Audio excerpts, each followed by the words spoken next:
গ্রামের মেঠো পথ ধরে আমি এখন নদীর পাড়ে যাব। সেখানে আমাদের ইঞ্জিন চালিত ছোট্ট একটা বোট আছে, আমরা সেটা নিয়ে এখন নদীর ওপারে চলে যাব।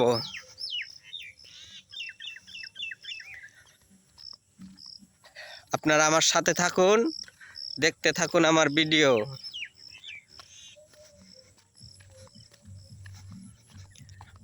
দেখুন গ্রামের মেঠো পথ কতই না সুন্দর। আমার বাম পাশে সবুজ মাঠ, আমার ডান পাশেও সবুজ মাঠ,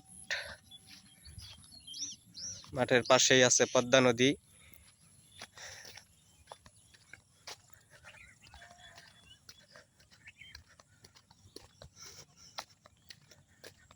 আমি আপনাদেরকে এখন নদীর ধারে নিয়ে যাই।